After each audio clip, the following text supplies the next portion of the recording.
Harbolnas masih jauh, Lebaran dan Hari Raya udah lewat. Tapi ada loh yang rajin courting sini, courting sana. Bukan di mall atau marketplace. Obral courting ini sedang terjadi di pengadilan kita. Sekali lagi, pesta courting terjadi di Pengadilan Tinggi Jakarta. Masih ingat kan mereka memotong hukuman untuk Jaksa Pinangki Sirna Malasari? Sekarang mereka mengurangi hukuman untuk Joko Chandra. Terdakwa kasus penyuapan sederet pejabat di Kejaksaan Agung dan Kepolisian ini dapat potongan hukuman sebanyak 1 tahun penjara. Awalnya dihukum 4 tahun 6 bulan, sekarang jadi 3 tahun 6 bulan. Ya lumayan lah, 30% lebih diskonnya. Kalau kita lagi belanja, diskon 30% itu kan lumayan bisa bikin hilaf kan? Courtingan hukuman untuk Joko Chandra kali ini dengan alasan karena Joko sudah menjalani pidana penjara terkait kasus sebelumnya, pengalihan utang atau sesi Bank Bali di tahun 2009. Alasan lain, Joko juga sudah menyerahkan dana yang ada dalam escrow account Bank Bali sebesar 546 miliar rupiah. Duh, gimana sih? Fakta bahwa yang bersangkutan pernah terbukti bersalah melanggar hukum, kok jadi alasan hukuman berikutnya jadi lebih ringan? Orang yang pernah melanggar hukum ketika mengulangi lagi perbuatannya, mestinya dihukum lebih keras lagi dong. Apalagi kejahatan yang kedua ini untuk kabur dari hukuman kejahatan pertama. Jelas-jelas kejahatan kedua dilakukan untuk melecehkan hukum dan pengadilan. Kok malah jadi alasan untuk diberi keringanan?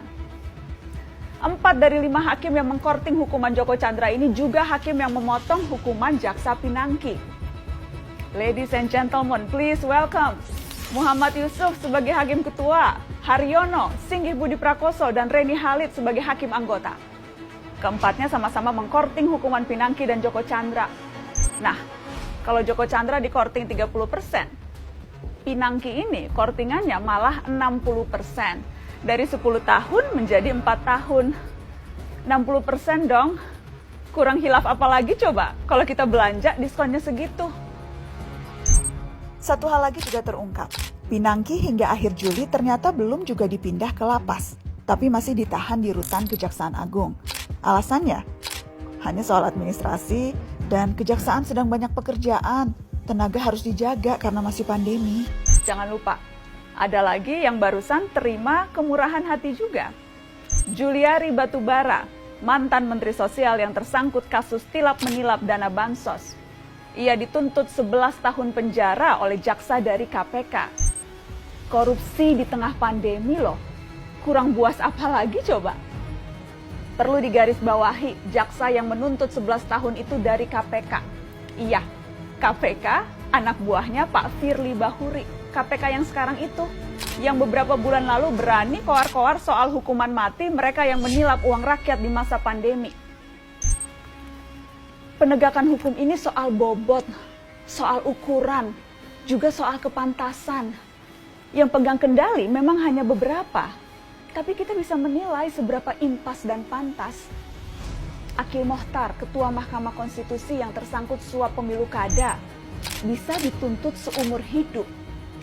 Kenapa yang mencatut uang makannya rakyat miskin yang sedang terjepit karena pandemi, kok hanya 11 tahun? Repot ini, repot.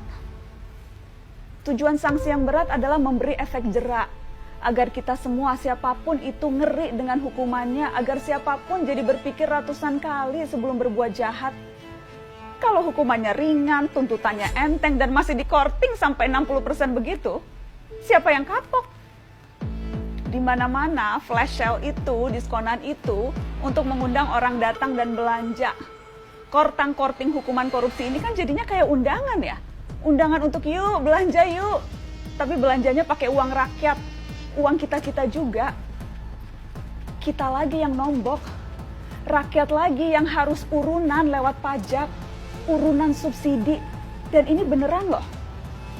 Jadi, selama rentang 2001 sampai 2015, diperkirakan kerugian negara karena korupsi mencapai 203,9 triliun rupiah.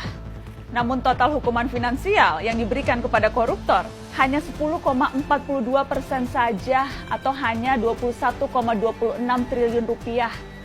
Ini belum ngitung biaya sosial dari praktek korupsi. Kalau pakai hitungan ICW itu, 203,9 triliun dikurangi 21,26 triliun, negara masih nombok sekitar 182 triliun lebih.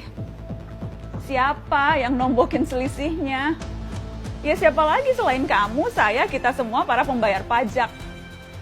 Yang harus kapok kan para koruptor ya. Kok malah lama-lama kayak kita yang kapok ya?